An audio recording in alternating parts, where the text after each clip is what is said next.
struggle is real. Come on, coffee is not that sticky and slippery. Somebody be messing with me. All right. All right, Rachel. Mm-hmm.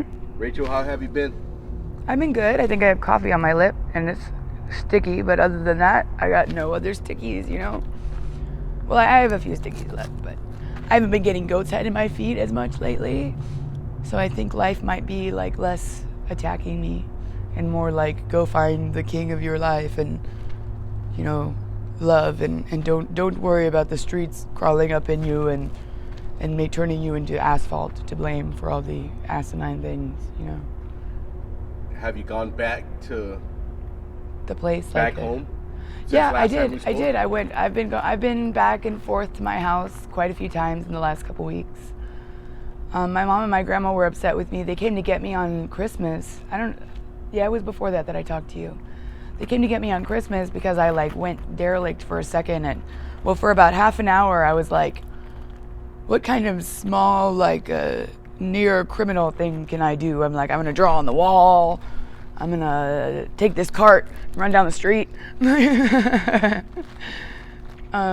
think I cawed really loud like a pterodactyl a few times, and that's what I really needed, was just to allow myself to do that, because most times when I do that, it's very much provoked by the energy of like the world like swirling and twirling and stuff, and then I find myself like this moment of chaos that's totally tangible, and I'm like, oh my god, this is part of that time when they stepped on the moon. I can feel the moon dust in my brain.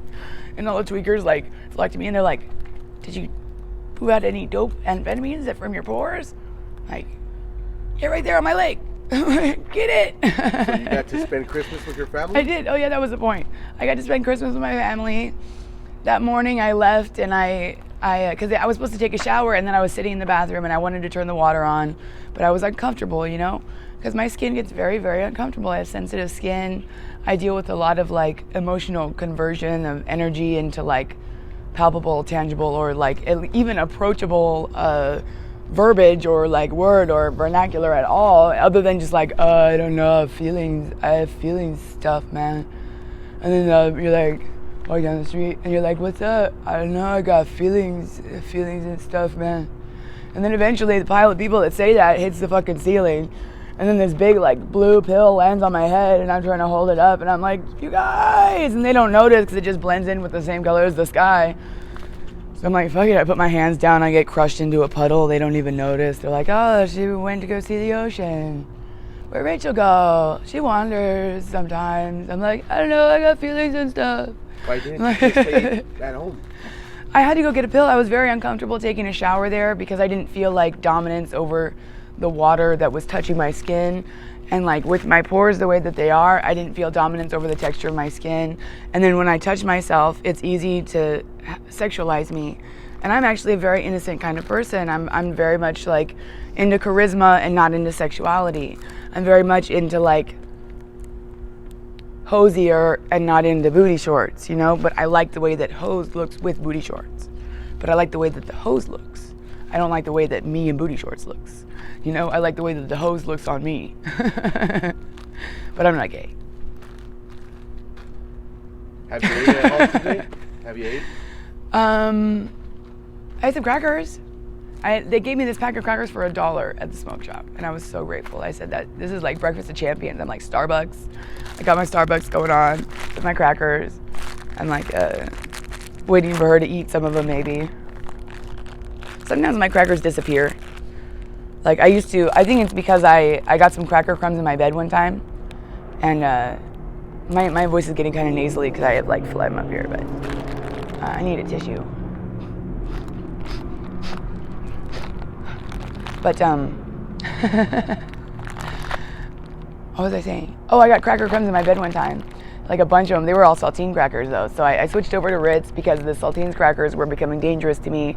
I think it's the reason that my grandpa had a mental breakdown, was the saltine cracker crumbs, because that was like a day of great stability for me, like emotionally, and in like dredge work, when you go back through all your memories and stuff, and you're like, what color of what blanket or what shawl or what throw over what chair do I need to find the fuzz from, get it from reality, so that I can fix these problems. Okay. And then I send it up to the sky.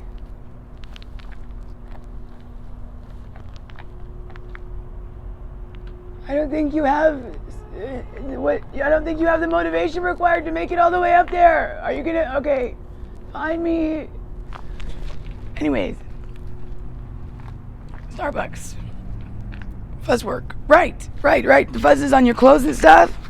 I send those. I roll them up. They come to me like through my feet sometimes, out my nose sometimes. Well, not really out my nose because I did a lot of phlegm work. So, and sometimes I'll like make little things out of them. And then there's no way to package them though. I have to like send them up to the sky and then have the clouds like float about until somebody's alone or in a good moment or something for a moment.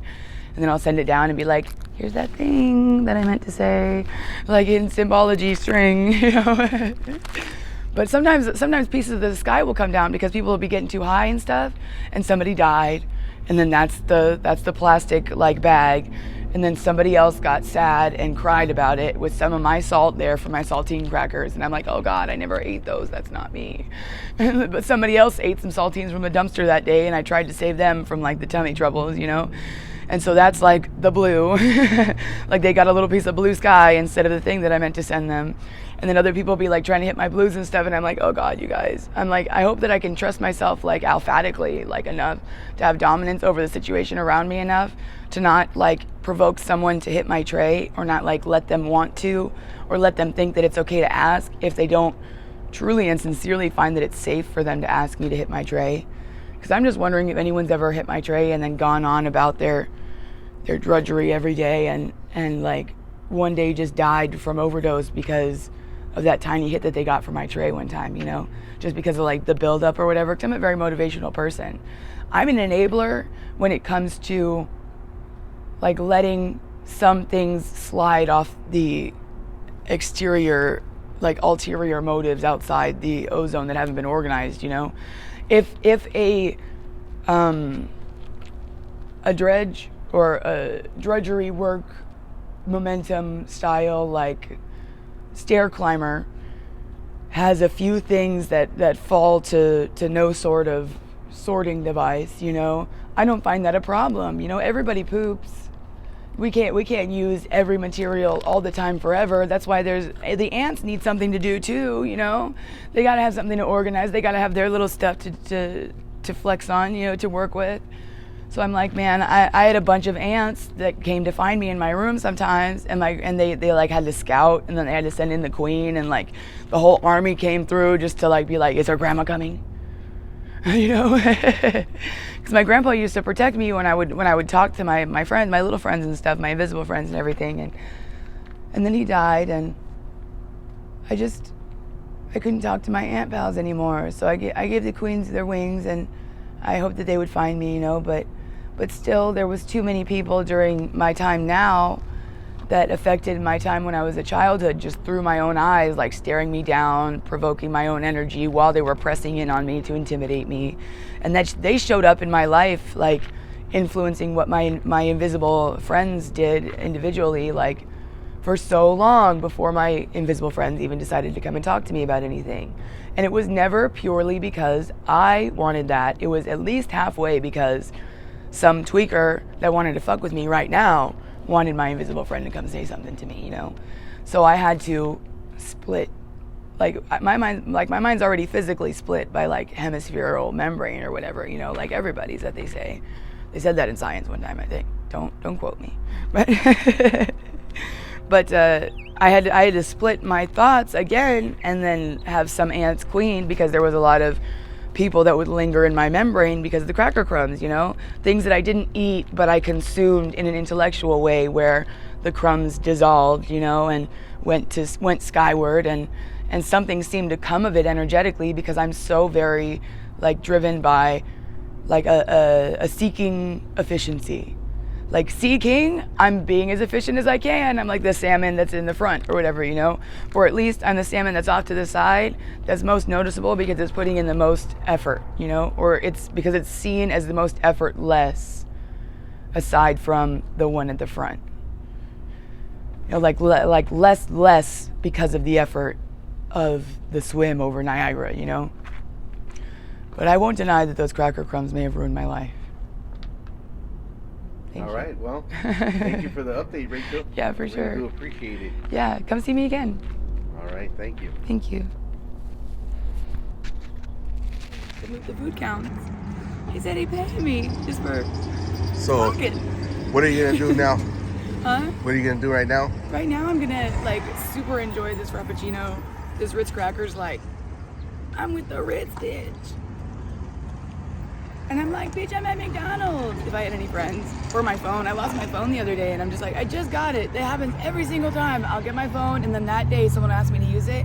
And I stopped letting people use my phone. I stopped like wanting to smoke cigarettes with people and I started saying no more often. And it's terrifying. The word no is so scary to me. I'm like, I would never say no